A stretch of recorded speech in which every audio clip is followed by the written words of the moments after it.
Segundo a engenheiro Raul, o avanço tecnológico será suficiente para produzir a quantidade de alimentos necessária para o número de pessoas no mundo daqui a 20 anos, considerando que a área produtiva não aumentará tanto devido à legislação ambiental, a população continuará crescendo e a taxa de mortalidade cairá.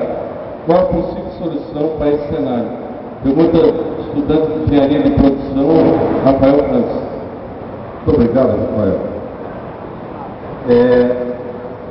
O Brasil ainda tem muita capacidade de produção, e a tecnologia está cada vez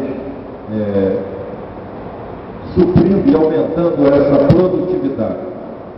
A nossa Embrapa, a qual eu infelizmente ainda não conheço ninguém lá dentro, mas é modelo internacional. O que acontece, Rafael, é que alguns países, principalmente Estados Unidos,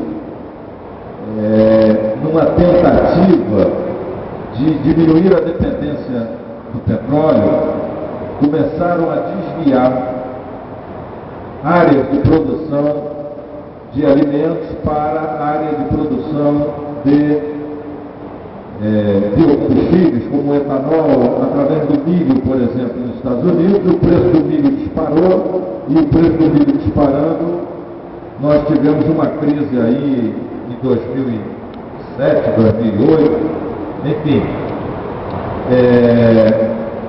E por isso, naquele cenário mais provável que eu demonstrei, o Brasil aparece em 2022 como a fazenda do mundo, o maior produtor do mundo. O que acontece é que o cerrado ainda pode ser muito explorado, mas ele não pode ser degradado destruído de forma definitiva.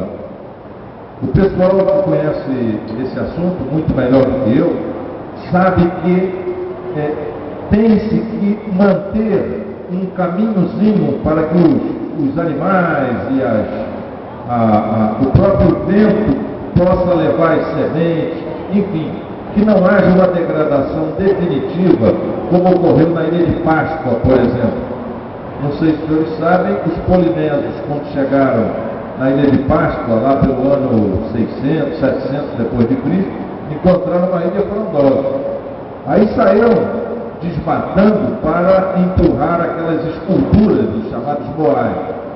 Destruíram tudo.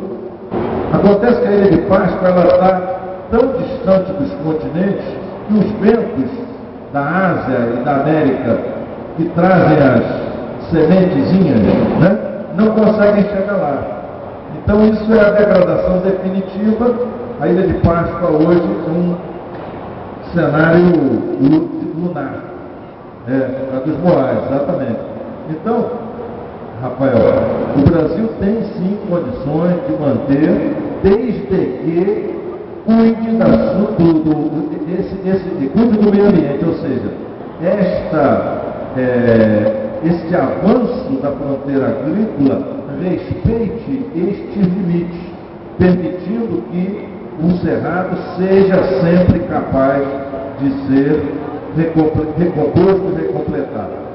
Quanto à capacidade de pessoas, nós hoje ainda temos muita gente para nascer, mesmo no pior cenário. Em 2020 nós teríamos 9 bilhões de pessoas no mundo e ainda estaria dentro da nossa capacidade de abastecer esse pessoal. Obrigado.